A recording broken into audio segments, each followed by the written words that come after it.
You are now entering Armbar Audio. Go for it. Hello, and welcome to another episode of Armbar Audio. I'm your host, Tim Farley, and next to me is my trusted companion, John Kearns. We're back, baby. That's the right. holidays are over. That's why. We both hope you all had a great holiday. We sure did.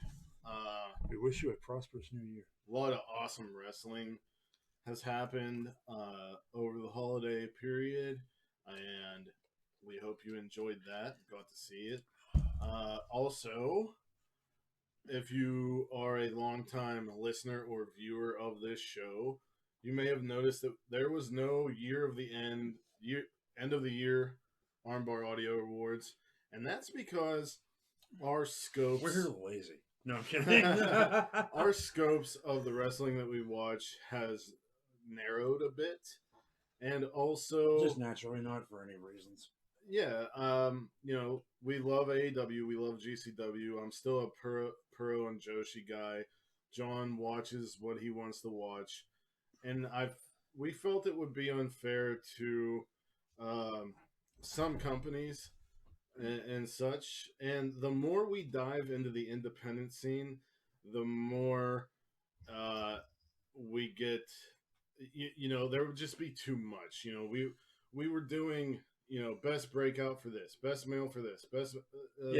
We want to try to bring it back, but consolidate that a lot. Yeah, maybe at the end of this year. Yeah. We'll figure it out. We will. But We always do. if you remember, around October, November, I posted on our Twitter that we were going to do another Fans Bring the Topics episode. Oh, yeah. And we were going to take this Fans Bring the Topic episode, made it a little special. We took the whole Marvel what if motif and put it out there. And a bunch of you, some people, we actually had to say, hey, we have enough for a show, maybe another time. But this is all We saved them all, though. your We got them. big what if questions in the pro wrestling world, past, present, future. And we're really excited to do this episode. Yeah. Should we just roll right into it? Absolutely. Number one comes to us from good friend Brandon Montgomery, friend of the show.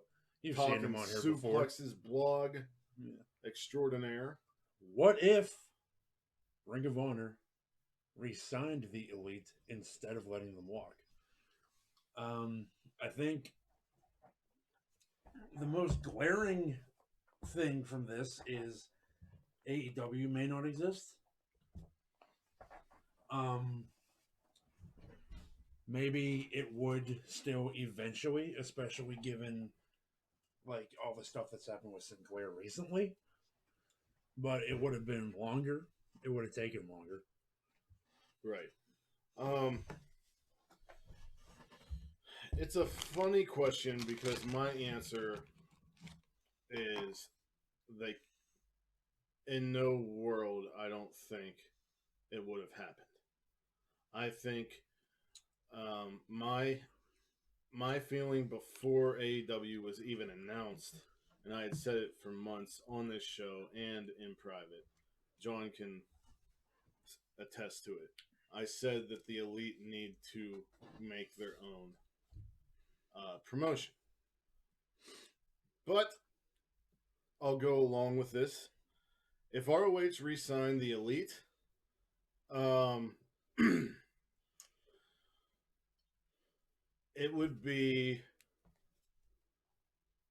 it possibly would have saved ROH from dying. Yeah. And it may have changed Sinclair Broadcasting's idea of let's fill an hour of television to, wow, these group of guys are really bringing attention to our show and making money, so let's put more effort into promoting and supporting Ring of Honor. I feel like a lot of Ring of Honor's issues were because Sinclair did not see them as marketable or as, you know, something they could make money off of. It was just to fill a spot in their time zone, in their schedule. But at that point, the Bucks and Omega, Skrull, Cody were as hot as they had ever been. So it would have definitely launched Ring of Honor into that number 2 position in the West. Right. I agree. And you would have had probably a much better ROH showing at the G1 Supercard in Madison Square Garden. Right. Yeah, that's true. And like I said Ring of Honor showing because New Japan's was still fantastic. Oh, they're the best. Our good friend who made the intro music to Inside the Indies, he is a rapper from Detroit. You should check out his music. Right? Well, he was going to. It hasn't happened yet. His name is the Donny Boy. He posed 2 questions. The first being, what if Nia Jax never broke Becky Lynch's face? Where would Becky Lynch have ended up? I'll answer this first, since you answered the last one first. I thought about this, and I was like, well, what do you mean? And this was the whole thing where, you know, she led SmackDown to invade Raw, and Nia broke her nose, and she was bleeding everywhere, and then she was in the crowd, and everyone loved it, and that's pretty much where the man thing came from. Right. Honestly, if Nia Jax wouldn't have done that, it is completely possible that Becky would not have been inserted into the WrestleMania triple threat with Rousey and Charlotte. Do I think Becky is a great wrestler and a like all-arounder? Absolutely. But that moment really spearheaded Becky Lynch being more confident as a character and as a promo. So Becky, if that wouldn't have happened, maybe it would have taken Becky longer to get where she is. But I don't want to say that Becky wouldn't have gotten where she was, because she was still a 4-horsewoman girl. Yeah, absolutely. This another way to look at this is this could have helped break the stigma of Nia being unsafe. If this had never happened, I think she still would eventually get released because, well, she worked for WWE. But the whole the man thing may have never happened, like you said. I think it would have just taken Becky longer to get to where she is now. That's good. The second one, where would Edge be if Lita had never cheated on Matt Hardy with him? And I'll let you do that first as well. We read these questions probably a month ago together to get a good idea of what we were going to say here. Yeah. And whenever I posed these to John was like, well, these aren't that great of questions. And then I gave my answers, and John was like, oh, wow, I didn't think of it like that. Right. If Lita had never cheated with Matt Hardy with Edge, we would have never gotten the incredible Edge and Matt Hardy storyline, which launched Edge from upper mid card to a main eventer. Yeah, and we would have never got the rated R superstar. Right. And without that, like I said, Edge is like I said about Becky. Edge is a great wrestler, but the character development and the the confidence and promo ability was drastically changed when that happened. So, similar to the Becky Lynch answer, I will say it would have definitely taken Edge longer to get to where he was. Yeah. It would have taken, and also let's look at Lita. If Lita wouldn't have done that, would she have been on TV a lot as much as she was? Probably not. Because at that time period, not just Jeff, but Matt too, they were having issues. Yeah. So, I think every one of them, all three of them, ended up better for it. Yeah. Yeah. We may have not even seen Matt become the single star that he became. Right. I mean, he had that feud with MVP that went over huge. He had He was ECW champion. ECW champion. But Edge definitely. The Raider or Superstar absolutely would not exist without Lita. And if you didn't have the Rated R Superstar, I don't know how Edge would become a main eventer. I don't know that Edge would have even wrestled enough to have had to retire the way he did. That too. It's really interesting to think about. So where would Edge be? I think he'd be pretty much in the same place he is now, but maybe just possibly not as banged up as he is, and possibly more in a mid-card scenario than a main event. Yep. Our good friend. Oh God, it's Sid the Nerdy Mark. He had 2 questions for us. The first question: what if Roman Reigns was the member to break up the Shield, John? Easy answer: he should have been. Whenever it happened, I'm going to say this. Whenever it happened, I came into work the next day. I flipped out. And I was like, it should have been Roman. Why wouldn't they have done it to Roman? Roman should be a heel. He's perfect for the corporate role because he's everything. He's Vince McMahon's wet dream. Yeah. But if it wouldn't have happened, what would have happened to Moxley and especially Seth Rollins? Seth Rollins, at the time, as a Shield member, was not over at all. I wouldn't say that.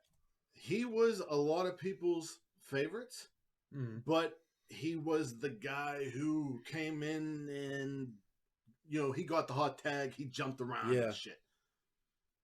The whole authority storyline with Seth Rollins, just like the Rated R Superstar, just like the Man,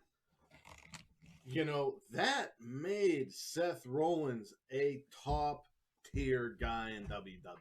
Yeah. Roman was always going to be a top tier guy, whether we liked it, whether we liked the way it was presented or not. Mm-hmm. Luckily, they finally did what they should have done, and he's a heel, and he's doing great. But, I mean, that whole authority period, you had him and Roman, him and Moxley. Moxley got so much more. That's another thing.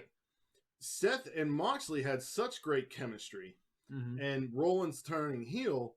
Where would Moxley have gotten? The original thought, like I said, I was mad because Roman should have been on the surface. But looking back, it was the right fucking decision for every member of the Shield. Yeah. Yeah. But what if it was Roman? What would happen? If it was Roman, it wouldn't have taken them longer to get over with smart wrestling fans. Exactly. It wouldn't have taken them so long. And, which Vince doesn't really care about. Yeah. And Seth would probably have gotten to main event status because a lot like Adam Cole, he is similar to Shawn Michaels in build. He's more like Shawn Michaels in build than Adam Cole is, but Adam Cole's charisma is more closer to Shawn Michaels. So I think he would have eventually gotten there. But Moxley,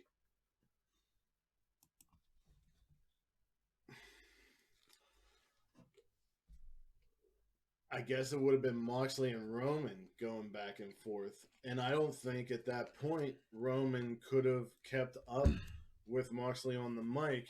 And Vince would have gotten mad and changed it. And Moxley would have went down the card. Because Moxley would have been too good on the stick to go against the golden goose of Roman Reigns. Going off that idea, Moxley probably would have left sooner. And without AEW already being a thing at that point, where would Moxley have gone? New Japan. Hell yeah. Like he did.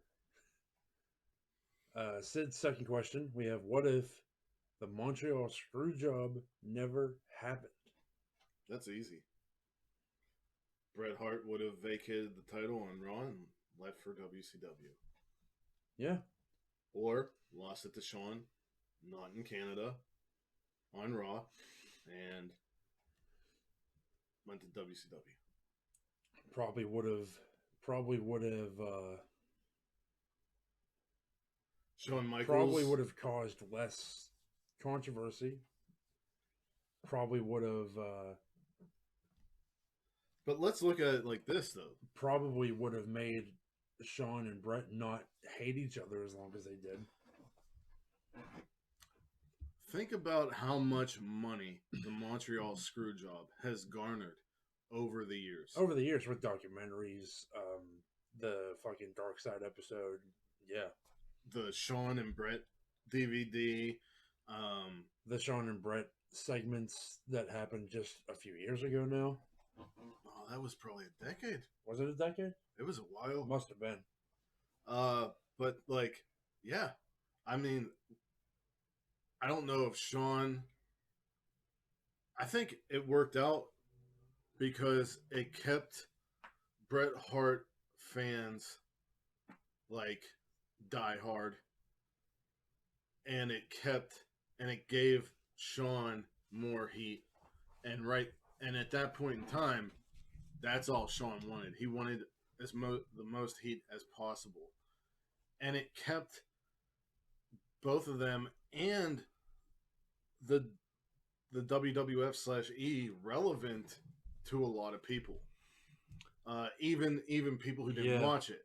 Because you got Bret coming into WCW, and you have WCW fans saying, "Oh, did you see what they did to him?" And blah, blah, blah, That's something I was going to bring up. The Montreal Screwjob absolutely gave WCW a boost. So if that would have never happened, would WCW have lasted as long as it did? Would it even be something worth purchasing for Vince towards the end? Well, would he have just let them exist? At that point, Bret wasn't involved. That's what I'm saying. I don't even know if Goldberg was involved. I don't think so yet. No, I mean whenever it was purchased. Right.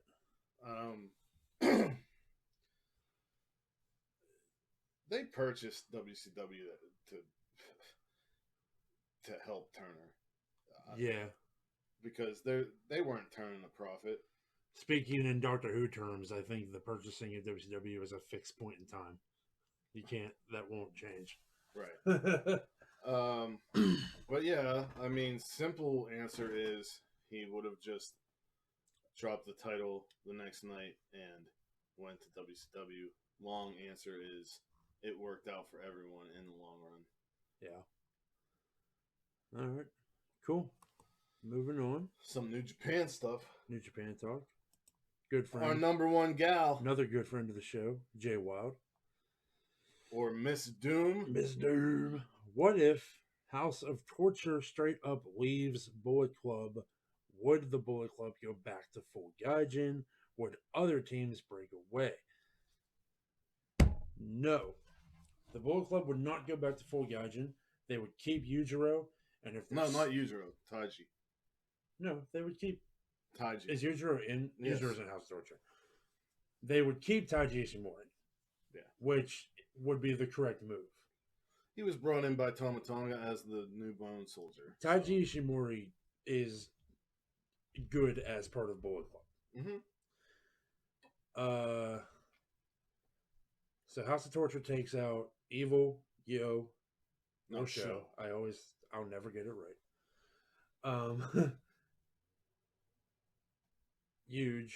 Is anybody else in House of Torture? Is it just Togo. those three? Who gives a fuck? Right. I'll tell you what, it was fucking orgasmic watching Go Shiozaki fucking and who the fuck was his tag partner last night? It was Go Shiozaki and somebody else against Togo and Evil, and they fucking clobbered him, dude. Nice. Yeah.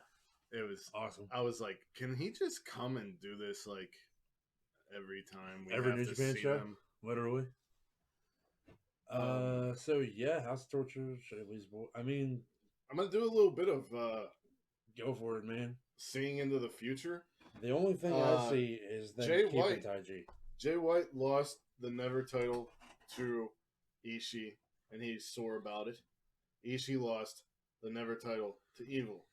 Jay needs to come back, fight Evil over the Never title, get that Never title, kick House of Torture the fuck out, keep Taiji as the only Japanese member of Bullet Club, Yeah. and completely just let's go. And when I first started watching the House of Torture, I thought, wow, they're more old school Bullet Club than Bullet Club is. But the issue is that they have, it's so formulaic. Yeah. They do the same stuff every fucking match. And they took a fantastic wrestler, tag team and singles, in Show, and put him in this shitty fucking position. Ridiculous. It's absolutely ridiculous. I mean, hell, Evil deserves better. Evil Show deserves deserves better. Togo needs to get the fuck out. Yujiro, whatever. But like, I don't know a New Japan fan aside from someone who has a question on here, who enjoys House of Torture. yuck. But no, like, I mean, I was.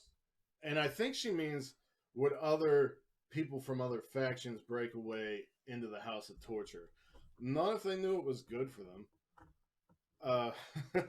Oh, I took that to mean like would GOD leave? Yeah. Yeah. But now I'm No, looking at GOD it and wouldn't I'm thinking she means like people from Chaos or people from wherever. I mean, there are people in New Japan who have gotten more spotlight because of the pandemic, and that's good. But some of them do need character changes. One being Master Wato, but I would never put anyone in the House of Torture. No. Because it's just shit. It's just shit. All right. One of the administrators. Actually, the next two questions come from the admins of the Facebook group Pro Wrestling Now and Then. And if you're on Facebook, you know that how toxic the wrestling community is on there. Pro Wrestling Now and Then is the only Facebook wrestling group that I belong to that does not have that. Denny Fetter said, what if Magnum TA, and this question was asked by a lot of people, but Denny was just the first one to ask it. What if Magnum TA didn't get into the car accident and had his career ended suddenly. This guy could have moved the needle later on in the Monday Night Wars. Also, Sting may not have gotten his big break as soon. Now, I did some research because when you're talking about Sting and you're talking about Magnum TA, you're talking about faces, like literal, like heel faces of NWA at the time. Yeah. Now, before Magnum was taken out by the car accident, he was in the secondary title, the U.S. title picture as a face, usually going against Tully Blanchard or Nikita Koloff, and he had a lot of momentum. At the time, Flair was facing a hodgepodge of people, but a mainstay, the main face going against Ric Flair's heel was Dusty. The car accident happened in 86. Dusty didn't leave the NWA until 88. I believe Sting didn't come onto the scene until 87 or 88 as a singles wrestler. So with that, Magnum TA definitely would have been pushed up the card and he may have stopped the hodgepodge, and it may have just been Dusty and Magnum as the main opponents for Flair. Would this have affected Sting? No. And here's why. Why, John? I don't remember. I'm sorry. You're terrible at your job. I know. I don't remember what we said. The only people who looked like Sting in NWA at the time was a tag team. Oh, yes. Legion of Doom. Road Warriors. Yeah. They were Legion of Doom. Yeah. The Fed. And Japan. Everywhere but WCW. Relax. Right. Okay. But no, they were Road Warriors in Japan too. What? Yeah, Vince wanted to own Legion of Doom. Oh, of course he fucking did. But- Jesus Christ. But anyway, he was the only single star who had face paint, who had short hair, who was like so colorful. Right. I don't think it would have affected Sting. I just think that Magnum TA would have been successful. Sting would have been successful. Both of them would have been more successful once Dusty left.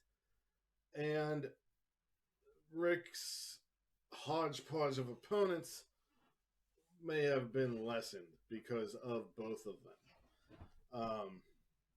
Yeah. The other admin of Pro Wrestling Now and Then, Amanda Deal asked, what if WCW won the Monday Night War? Yeah, this is a good question. It's one that has been discussed many a time. What if WCW won the Monday Night War? Let's take a look at who was on that WCW roster at the time right before the fold. Jericho had already left. A lot of people left. A lot of people left. Goldberg, they were doing the whole Goldberg was already gone, but wasn't anywhere else yet. Buff Bagwell had gone to WWE. F at the time, I think. Was it remember WWF still then? I don't know, but all I remember from that time period was the whole new blood stuff. Yeah. So it was like Shane Helms, Shannon Moore, the Young Dragons. I don't know. Look up the last WCW pay-per-view. Okay. Final WCW PPV. Yeah, Booker T. You had Lance Storm. Booker T hadn't left already? No, because I think the last Nitro, it was Booker against Storm for the title. Okay. Greed was the final professional wrestling pay-per-view event produced by World Championship Wrestling. It took place March 18th, 2001. So let's look at What happened? Okay, so Scott Steiner, he's on the poster. He would have still been there.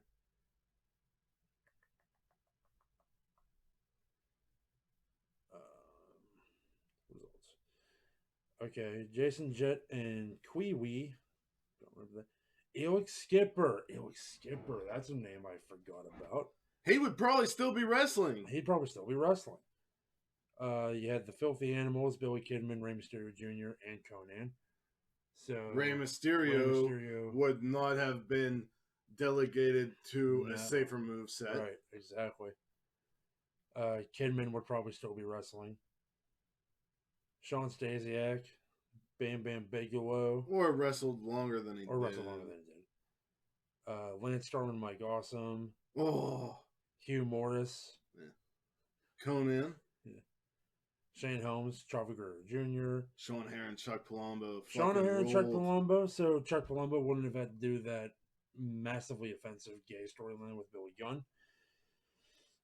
Lex Luger, Buff Bagwell. Canyon would have been perceived way differently. But yeah, he had Ernest the Cat Miller as an opponent on that show. Yeah, but WCW loved Ernest. Oh, absolutely, yeah. Rick Steiner and Booker T. Dustin Rhodes and Dusty Rhodes versus Ric Flair and Jeff Jarrett. Maybe Jeff Jarrett wouldn't have had to fuck up Effie at the last ECW show. Scott Steiner and so looking at this, Dallas Page, you would have had. So they still had a good roster. Canyon, Diamond Dallas Page would not have been treated shitty. They would have been treated better. Scott Steiner definitely wouldn't have jobbed to Triple H. No. TNA wouldn't exist. We may have never gotten the math promo, and I can't live in that world. TNA probably wouldn't exist. Possibly an early version of NXT would have came. Yeah. Because if you're Vince and you sell your wrestling company, I imagine you go into the football field. Yeah. And but that leaves guys like Triple H and Shawn Michaels and stuff like that. So you would have had WCW purchasing WWE would have been way better because they didn't have guaranteed contracts. So you would have had the biggest names of WWE at the time coming into WCW instead of waiting around. Yeah. So like, we could have possibly seen AJ Styles and Shawn Michaels. TNA probably wouldn't have existed, but depending on what Vince, Shane, or Triple H would do, like I said, we may have seen an early version of NXT come about. I don't think if Vince would sell his company, I don't think he would come back into wrestling. No, he would have had more time and resources delegated to the XFL, and it probably wouldn't have folded. Or just supporting his wife's political career. Triple H would possibly be running it right now. Right. Imagine that terrorizing, running WCW. Well, he was still Hunter Hearst. Yeah, I know. Goldberg probably wouldn't have come back. But would he ever have become Hunter Hearst Helmsley? Or would he still be terrorizing? I don't know. But we could only hope that in that scenario that the acquiring of WWE would help WCW with their creative, their booking, and the way they did business, because those things really led to the end. WCW wins Monday Night War. Stone Cold Steve Austin probably never exists.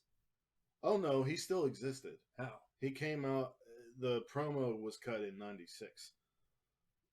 Okay. So he would have came in and it wouldn't have been Triple H and Scott Steiner. No. He would have fucking gave Steiner the bird and dropped his ass. Yeah. Yeah. It's that could be. It would have been probably way better. That could be a series by itself. Really. Really. I mean, if we wanted to nitpick and go over everything, we could definitely do a whole episode. Shit, I might do that.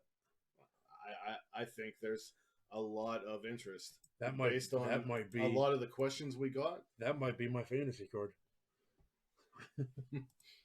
Hell yeah. The return of WCW or WCW still existing. Drake Duncan. Our homie. That's our boy. What if Owen Hart had never died tragically in 1999 due to WWF some negligence? Had to throw that in there. Of course he did. No, He should have. He's like, fuck you. I'll say this.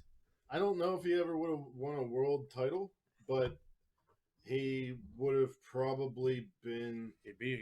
He'd be a GOAT status wrestler. Oh, yeah, even more so than he is now. Yeah. And I would have been able to see Chris Jericho versus Owen Hart. Oh, which... Yeah. And Benoit, and a plethora of other really good fucking wrestlers. And he would have probably been like, they say The Miz and Jericho, Intercontinental Champions, greatest Intercontinental Champions and all that. Owen Hart would have been up there. It would have been Owen Hart. Owen Hart was so influential, and we would have been able to see him wrestle a lot of the guys he influenced, which would have fucking ruled. And Drake's second what if the Benoit family tragedy never happened? Well, first off, we would have been able to see Benoit versus CM Punk. Yeah. Benoit would be in the Hall of Fame already. Absolutely. Benoit would probably be working backstage at AEW now. And everybody wouldn't be so tiptoey to say how good of a fucking wrestler he was. Like, yeah, the end of his life, really shitty. Absolute shit.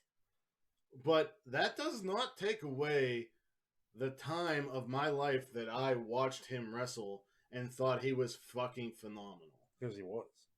We would have been able to see Benoit versus Danielson. I think David Benoit would already be wrestling and not basically afraid to debut.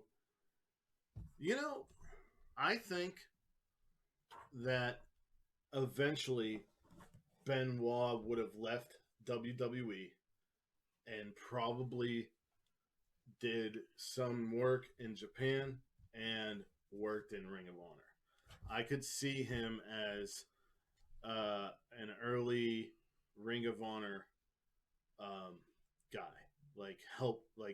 They brought in big names, and I think he would have been one that they would have brought in and would have stuck around for a while because he would have seen the wrestling that was happening there, and it would have really ignited his passion. But we do have to think about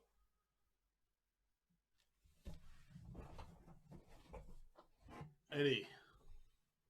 Yeah. And the impact that it had on that situation. So, whatever. Okay. I don't know where I was going with that. Okay. Cool. Joe Ladow at Pure Val, I'm gonna guess it means pure evil, from Twitter said, "What if Aldo Montoya had stayed in WWF and the Just Incredible character was a part of DX?" Okay, John, I want you to answer.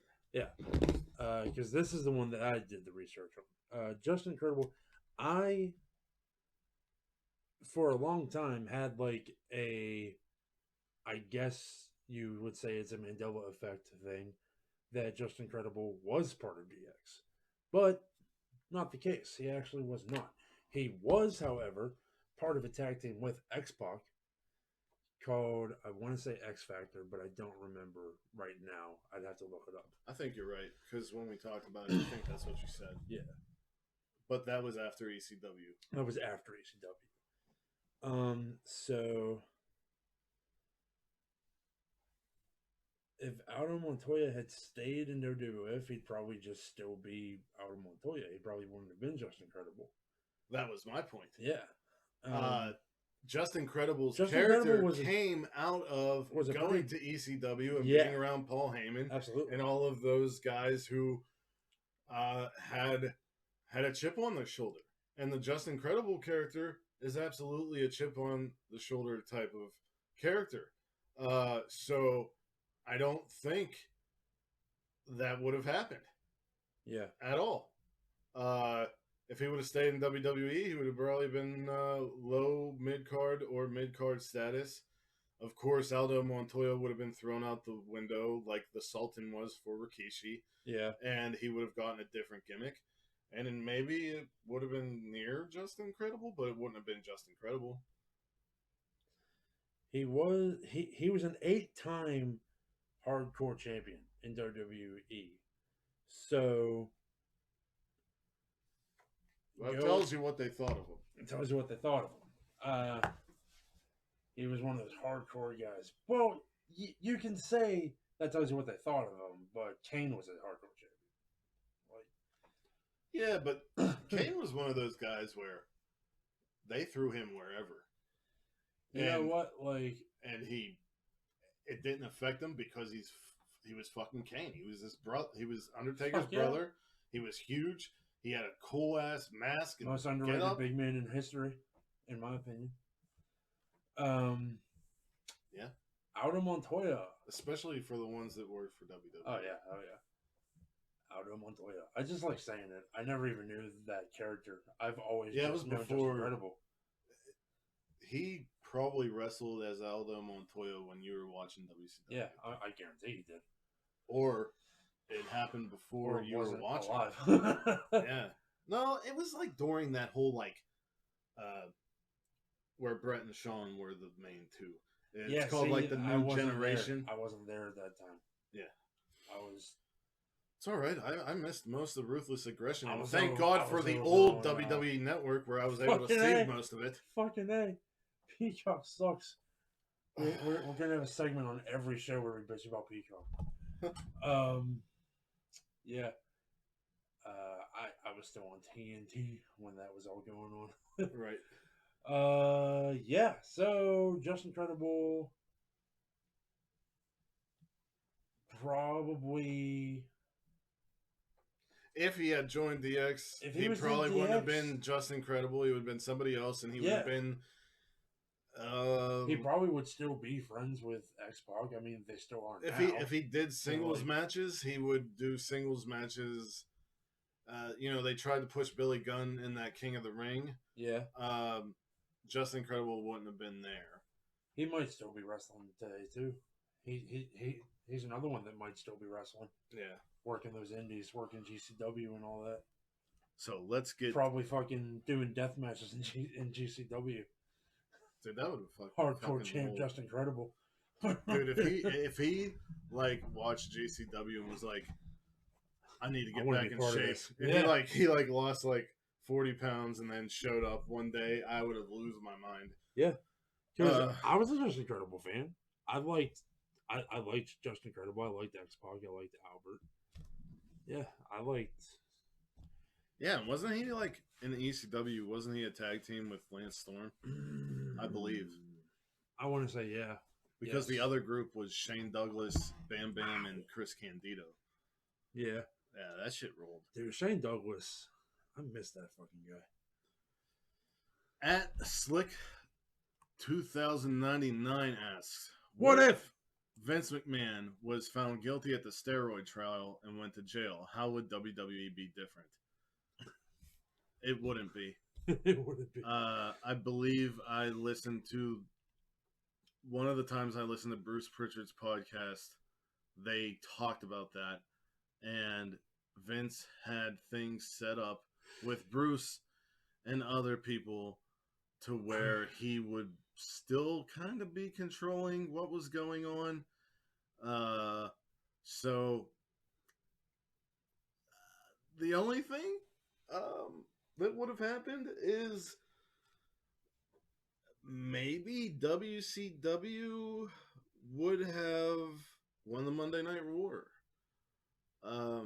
Because of the bad press. Yeah.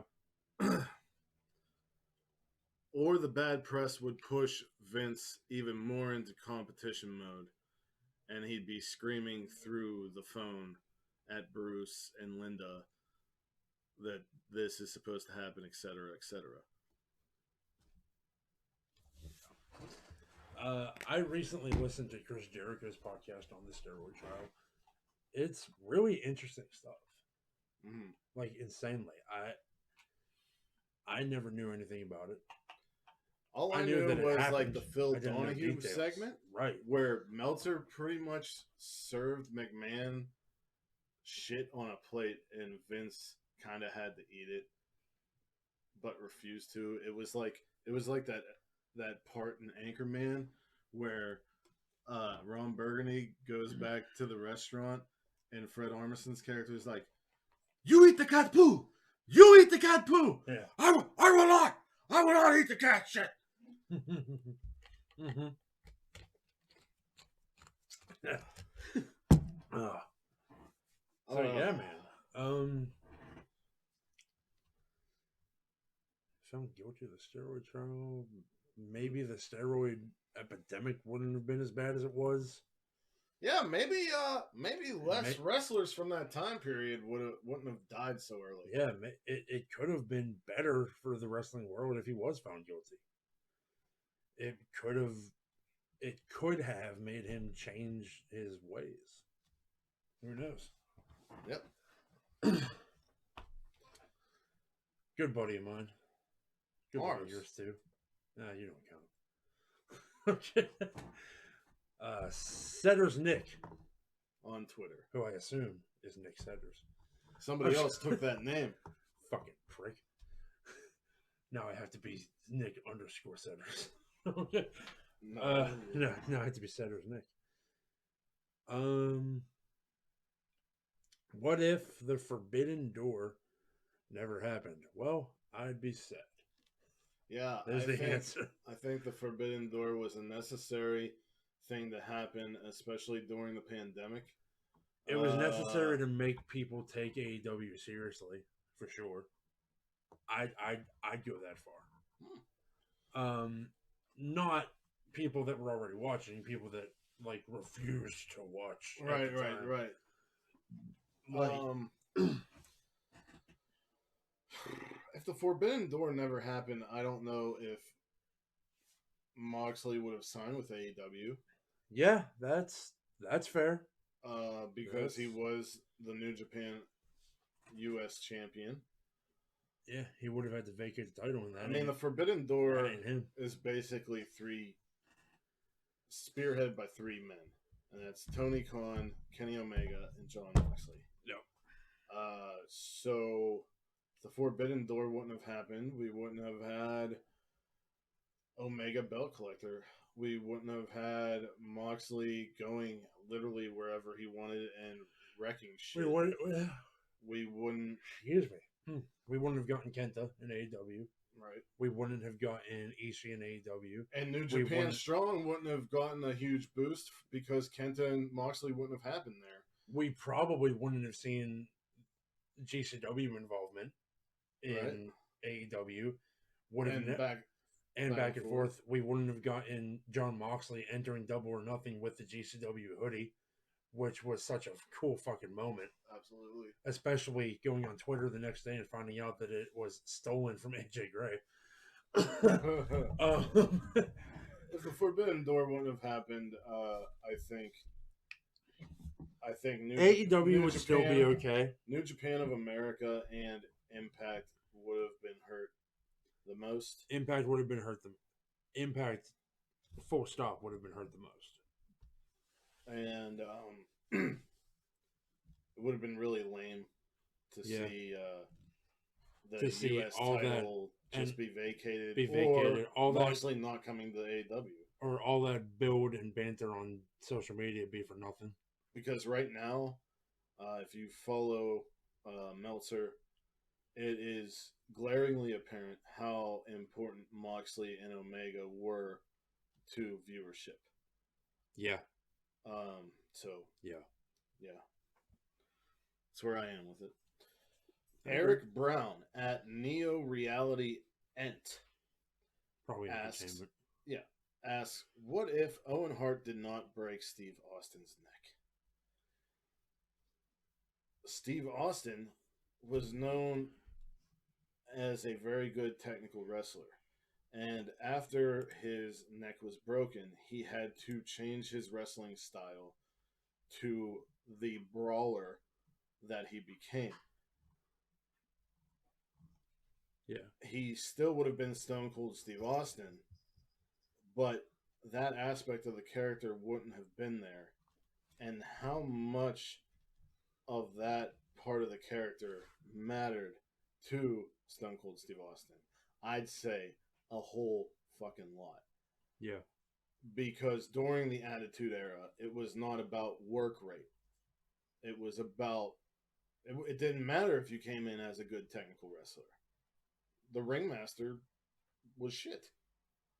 It mattered about your character. And Stone Cold Steve Austin's character is a brawler. Mm-hmm. But aside from that, Owen wouldn't have felt terrible, so terrible that he burnt a bridge with Steve Austin by not calling him. And Austin wouldn't have had such anger and resentment towards him. Mm-hmm.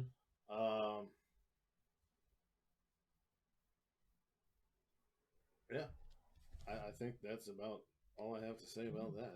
Yeah. All right, Forrest. Next one. The Reverend Warlock at Morrison's Prof. Number one, what if WCW never broke away from the National Wrestling Alliance? It's interesting. That is interesting. I don't know much about that era of NWA other than Flair and Dusty. Magnum TA, of course, you said. Well, Sting. you also had like Wahoo McDaniel, the Koloffs, and Road Warriors and broke stuff Wahoo's like leg? that. But Who broke Wahoo's leg? Because he made the T-shirts. Greg Valentine? Was it? Maybe. That has nothing to do with anything. You said Wahoo, and it put the I broke Wahoo's leg T-shirt in my head. I mean, what my answer to it is, if Turner would have got NWA and not branded it as WCW, and it was just still NWA, then you wouldn't have had this resurgence of the NWA today. That's true. With the nostalgia and such. And you wouldn't have had all of those years where a wrestling promotion with such lineage and history was just kind of like random shit across the country and in Japan. Yeah. The big gold belt probably wouldn't exist. But I don't think it would have affected much because, like, other than that, I don't think it would have affected anything because the NWA, WCW, Turner, all that stuff, it all had the same problems that happened to WCW would have happened to NWA. Right. And NWA would be a name, would be a trademark of WWE now. Yeah. So, yeah. Pretty good that didn't happen, right? Exactly. I agree. What if Mark Calloway... What if Mark Calloway was the gobbledygooker and Hector Guerrero was the Undertaker? Well, the reason why this question... That's insanity. Exists, and I love it. is because they debuted on the same night. Yeah. The only way Hector Guerrero would work as the Undertaker is if Vince McMahon had the idea of the Mil Muertes character before the 2000s, which probably wouldn't have happened. Yeah. So both men would...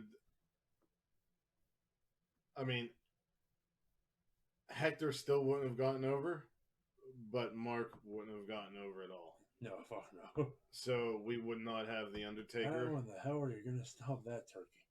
And, you know, Cody Cougar's a real low point in WWE. what would have history, happened to Mark Calloway? Fuck. I don't know. Maybe shit. they would have had. Maybe he would have been Diesel. Maybe, or maybe once the Cody Cougar shit was over, he probably would have just been. He probably would have just been Mean Mark Callis in WWE instead of WCW. Well, you know, Vince doesn't like rehashing, using other people's ideas. That's true. So, like, I'm trying to think, like, he wouldn't have been Mankind. Kane wouldn't exist. Maybe he would have been Kane. Maybe. But I don't think Hector Guerrero would have kept the Undertaker character alive that long. No, because not at all. the only way it works is if you do something like Mil Muertes, and I don't think at that time period Vince McMahon. I don't even think right now Vince McMahon is aware of Mexican culture like that. Hold on. Let me look at something. He's probably never heard of Day of the Dead in his life. They celebrate the dead. That's weird, pal. Aztec mythology. What the fuck is that? Pal. Okay. You know, what you said about he might have been Kane tracks. One of the ring names used for him was Kane the Undertaker. Yeah, but that all depends on if Hector Guerrero would have been able to keep an Undertaker alive. Not at all. So it's such a weird thing to think about. I think both guys would have been fucked. And imagine, but I think that Vince would still try to come up with something good for Mark.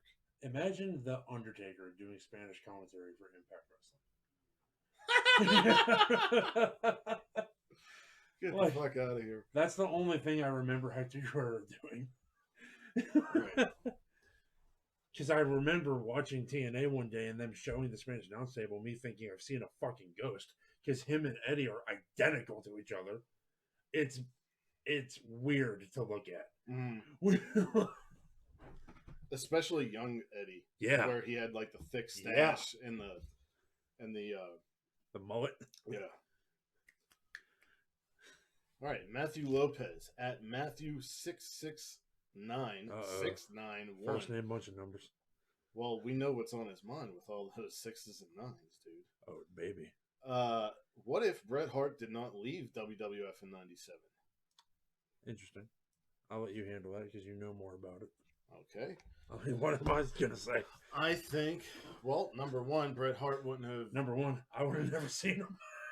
You eventually would have. Yeah. They would have DVDs and shit. And WWE would have beat WCW. Yeah. What if it didn't happen? There's a good chance that the Owen tragedy wouldn't have happened. Oh, yeah. You know, Bret may have had some things to say about what was going on, especially with the shitty stuff that Vince bought to do the thing. Bret Hart may have had, well, he definitely would have had a longer career because he wouldn't have gotten that career-ending concussion. And Bret would have moved from the top of the card to upper mid card and been used to help younger guys in a respectful way. We would have saw Kurt, I believe if this would have happened, Kurt Angle's first feud would have been Bret Hart. Bret Hart would have been integral to Kurt Angle as he was to Steve Austin in getting them over. But yes, when you think about Bret not leaving, the things that I think about is what may have happened with Owen, his career not being as short. And yeah, I think that Vince went on record and said that Bischoff and company wouldn't know what to do and didn't know what to do with a guy like Bret. I think Vince would have known what to do. And I think that would be upper mid-card status, helping future talent get over in a respectful way. Not squashes, not shit like that. All right. Todd, at Todd Rusher, asks, what if Vince didn't relegate Macho Man to the commentary table in 1993? You would have never seen his ass. I would have never? He wouldn't have went to WCW. Oh, God, you're right. Oh, no. I would have never got the Slim Jim commercials. We possibly would have never seen him in Spider-Man. We may have never gotten that amazing, amazing rap album. You never heard Macho Man's rap album? I don't think I have. You have to hear, at least you have to hear his tribute to Kurt Hennig. Oh my fucking God. We're gonna do that as soon as this show's over. So I just Googled because I was looking at the list of questions we had left. I Googled WWF roster 1993 to try to put together some matches. In doing that, I've learned something shocking to me. That was shit? No. Oh. Do you remember Simon Dean? Yeah, Nova? Yes. Or whatever? Yeah, I just learned that that's the same person. Yeah. I had no idea. It shocked me because Simon Dean sucks. The character, yeah. Yeah. I had no idea that him and Hollywood Nova were the same person. Yeah, he was from ECW. That's fucking crazy to me. Mm-hmm. it is, right? Because I was looking at it and it said Simon Dean / Nova, and they probably saw it. My eyes widened, my jaw dropped. I was like, yeah, that's crazy. Anyway. Kane's Clint, who's a friend of mine on Facebook. Wait, I didn't even say anything about Macho Man. Well, What's you said wrong with anyway, like. No, I was going back to the WWF roster thing. Oh, okay. You ass. Can't do that to me. You don't cut me off. You don't silence me. Like I'm supposed to be in your brain. You should be. I'll let you in. Diesel. So Macho Man versus Diesel could have happened. Macho Man versus Hogan would probably happen again. Probably Hall. Macho Man versus Jeff Jarrett would have actually been a decent match.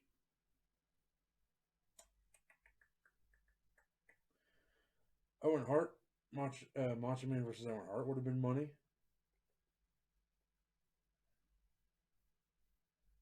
Macho Man versus 1-2-3 Kid, the early version of X-Pac. Taker, Undertaker versus Macho Man would have been awesome. Like, there's a lot of matches that could have happened, but like, him being relegated to commentary was probably better for his career. Yeah, but he didn't like it. That's why he left. No, that's what I'm saying. Like, that happening to him was better. But I don't know. I think, like, the only thing that I remember that stood out from his WCW run, when he first came in, he was against Hogan, which was cool. And then whenever he joined NWO, the only thing that I can remember is his great feud with DDP. Yeah, that's true. So maybe DDP wouldn't have been made so much. Let's move on. So Kane's Clint said, what if Dixie Carter was never involved in TNA? And that is a quick response from me. TNA would have died. No. I looked into the history of TNA. We looked into this because when I first read this, my first answer was... It wouldn't have sucked so much. Yeah, probably. That's what I thought.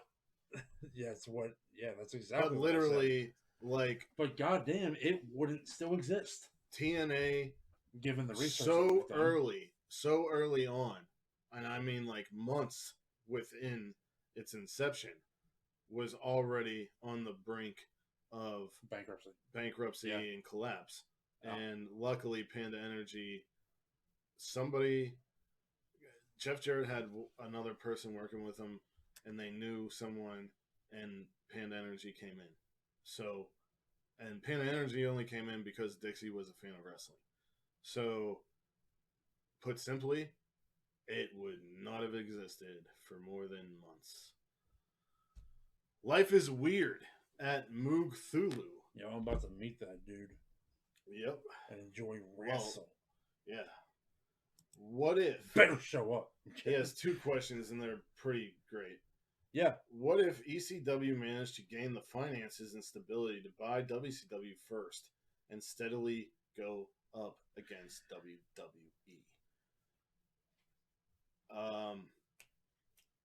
It would have had more longevity than WCW because Paul is a better, just say at least because better Paul. creatively. Yeah. But they would have had to get on TNT, not TBS, because of the product they were putting out. Paul would have been challenged to make a little bit less edgy content, or he would have went full throttle and probably burnt the thing to the ground eventually.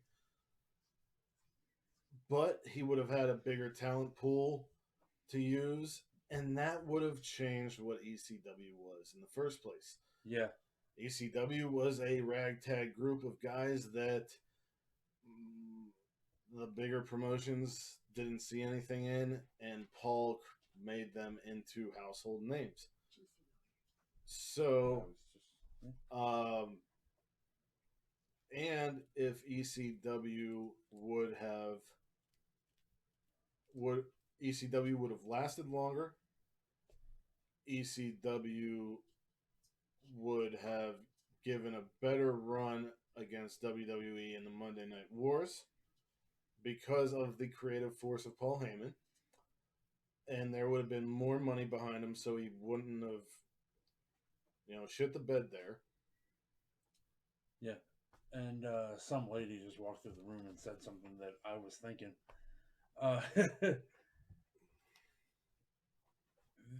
If this all happens, everything you just talked about, ECW today would be what GCW is. So you don't think ECW would have eventually gone out of business? No. I don't think so at all.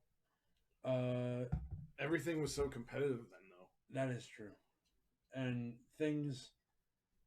See, what you're saying? Despite what you see on Twitter, things aren't really that competitive right now.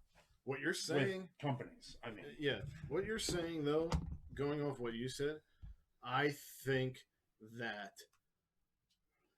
Well, then, I think that ECW would have before it went out of business, it would look a lot like what GCW looks like. Sure. Is more what I was thinking. And at the present time, GCW would be even bigger.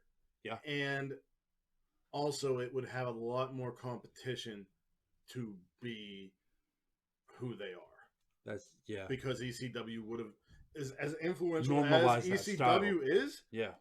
If they would have beaten WCW and gotten even more exposure, there would be way more. It would have normalized that hardcore style. Yeah. His second question is, what if Inoki bought the big names and big potential use from WCW and started a Western and Japanese blended American promotion? It'd be fucking amazing. I did some research for this question.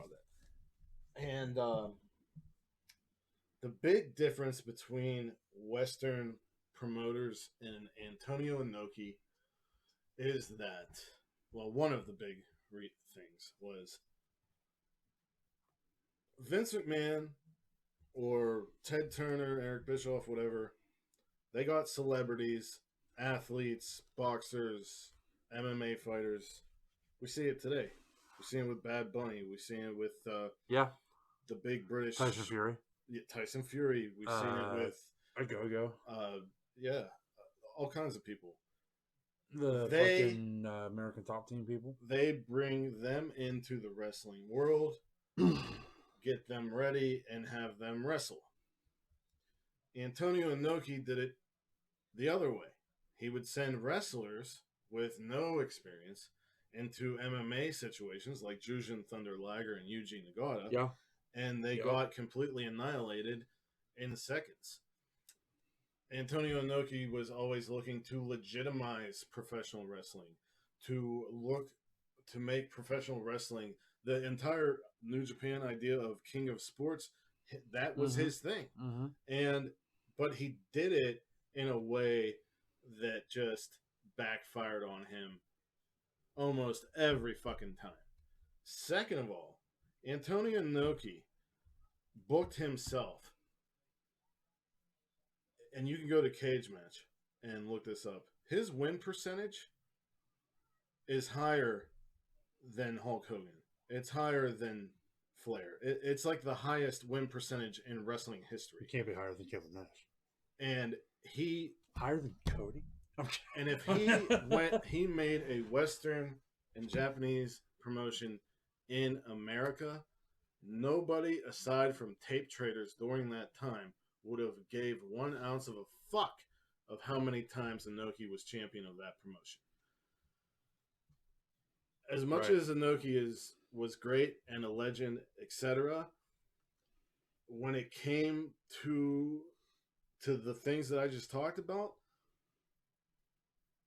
it would not have been good. It would not have been good. No.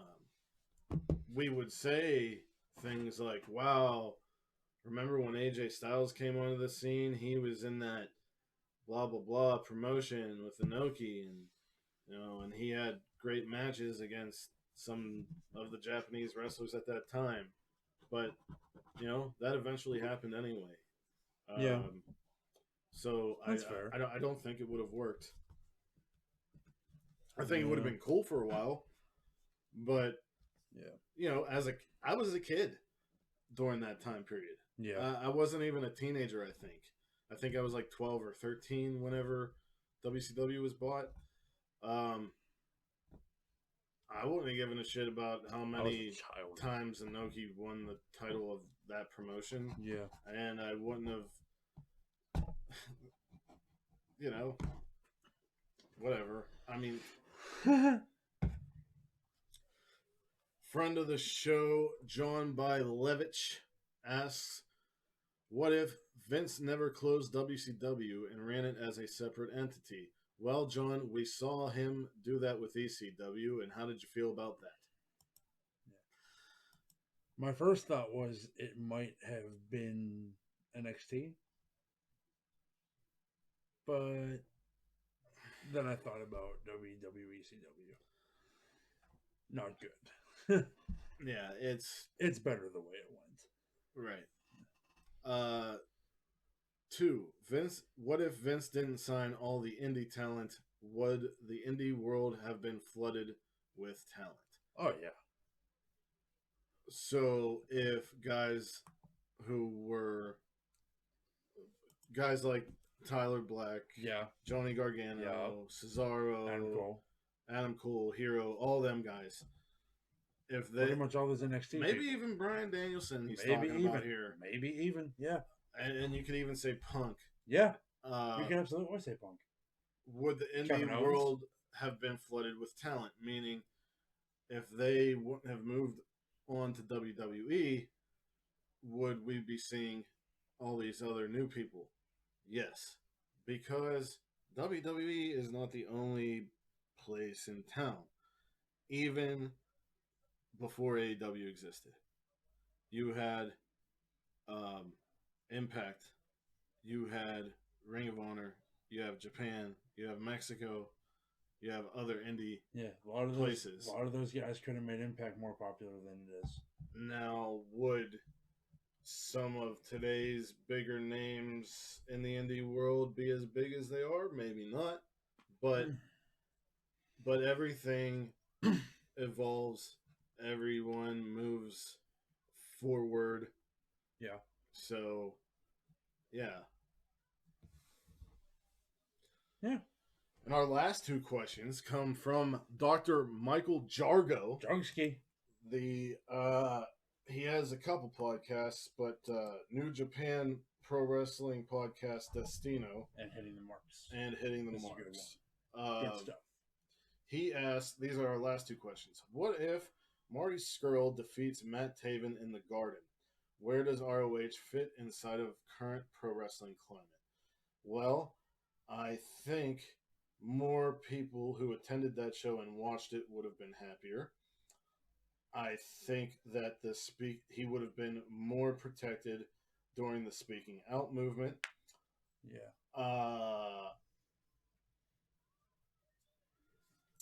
But I think that ROH would still be where it is now. And possibly Marty Scurll wouldn't even be in ROH. He would have probably went to AEW. Yeah. If speaking out never happens, Marty Scurll 12,000% goes to AEW. Oh, I'm not saying speaking out doesn't happen. I'm saying if he's the company's champion, they would have probably protected him more. Yeah. Yeah. Because there was a lot of speaking out against a champion that is now in AEW. So. Jay. Yeah. Yeah. I was trying not to say his name. No, I couldn't. Who cares? All right. What's your dudes on the internet? Second, last question. What if Hideo Itami, I can't read. What if Hideo Itami never was a thing? What if Kenta just stayed at Noah? Would we be talking about Noah as the premier wrestling company in the world as opposed to New Japan? No. And I assume he means in the world as in Japan. No. Kenta staying would have been better for Kenta. Absolutely. Would have been better for Noah. But Marufuji stayed. And Marufuji is just as good as Kenta. He may not have had the Ring of Honor run that Kenta did. But I think Noah would have been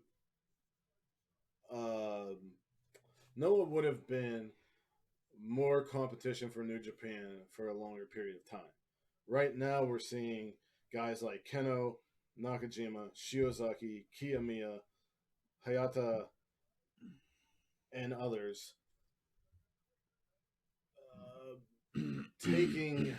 And you could say Masato Tanaka, Marufuji, Sugiura, etc.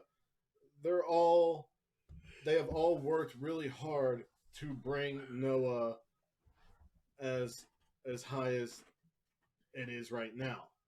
If Kenta would have stayed in Noah, it would have been even higher as competition in a quicker fashion.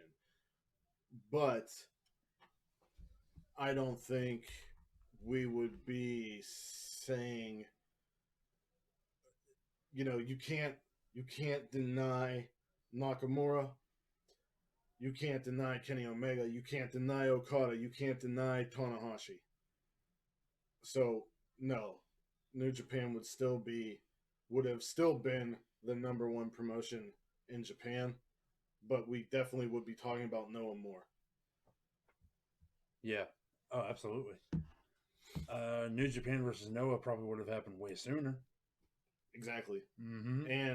And how many times did Itami get hurt in NXT? Like 2 or 3 times? It was fucking insane. He would have been much healthier. Going to NXT was an awful move. Yeah. Awful move. Because the people who care about him now are the same people who cared before he went to NXT.